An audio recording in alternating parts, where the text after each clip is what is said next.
जयगड निवळी रस्त्याच्या चौपदरीकरणाचा प्रस्ताव मंजुरीच्या अंतिम टप्प्यात असताना जिंदाल कंपनीने आरडी सामंत कंपनीच्या फायद्यासाठीच तो प्रस्ताव रद्द करून दुपदरीकरणाचा घाट घातला असल्याचा घणाघाती आरोप माजी आमदार बाळमाने यांनी पत्रकार परिषदेत बोलताना केला। निवळी पासून जयगड हा जो 43 किलोमीटरचा रस्ता आहे, हा रस्ता 4 लेन व्हावा अशा प्रकारचं नियोजन होतं। 6 वर्ष झाली, अद्यापही या रस्त्याचा पत्ता नाही आहे आणि आज जिंदाल उद्योग समूहानं आपल्या शब्द फिरवून 4 पदरी ऐवजी दुपदरी रस्ता करायचा निर्णय घेतला आहे आणि रत्नागिरीचे विद्यमान लोकप्रिय आमदार उदय सामंत यांनाच ते 80 कोटी रुपयाचं काम परत दिलं गेलं असं समजतं।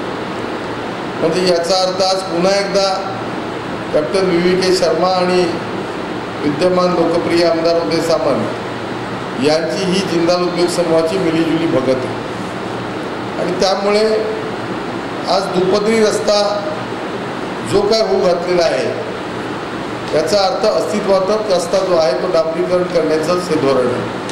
अधिक माहिती देताना ते पुढे म्हणाले की आमदार उदय सामंत आणि जिंदाल कंपनीच्या मिली भगतमुळे निवळी जयगड रस्त्याचे 3-13 वाजले आहेत असंही त्यांनी सांगितलं।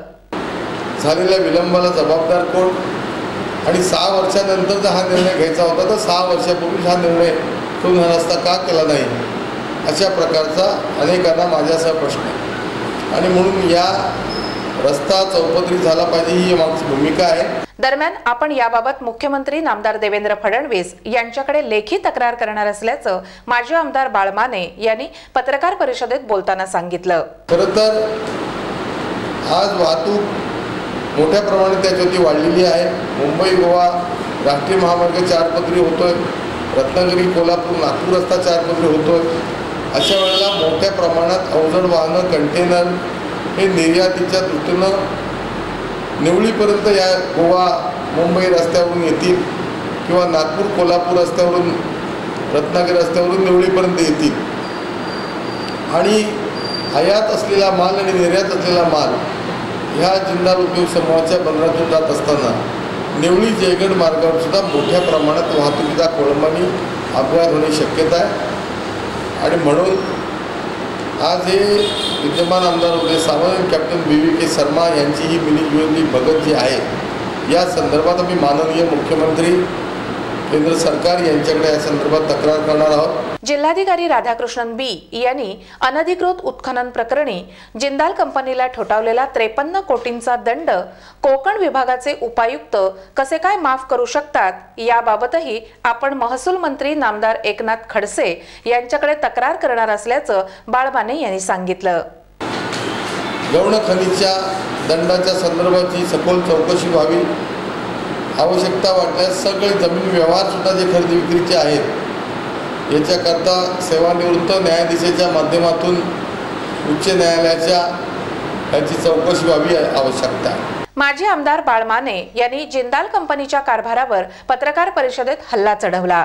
तर 4 पदरी रस्ता होण्याकरता विकासक म्हणून जिंदाल उद्योग समूहानं सुद्धा याच्याकरता पैसे खर्च जर यापूर्वीच केले असते तर आज रस्ता पूर्ण झाला असता आणि त्यामुळे या सगळ्या गोष्टींची चौकशी होणं आवश्यक आहे आणि निवळी जयगड रस्ता हा 4 पदरी होण्याच्या दृष्टीनं आमची सगळ्यांची त्या ठिकाणची मागणी आहे। दरम्यान माजी आमदार बाळमाने यांनी केलेले सर्व आरोप निराधार आणि बिनबुडाचे असल्याची प्रतिक्रिया आमदार उदय सामंत यांनी पत्रकार परिषदेत बोलताना व्यक्त केली। बाळमाने यांनी आपल्यावर आरोप करताना आधी अभ्यास करावा आणि मगच टीका करावी असं आमदार उदय सामंत यांनी सांगून त्यांच्या आरोपांची खिल्ली उडवली।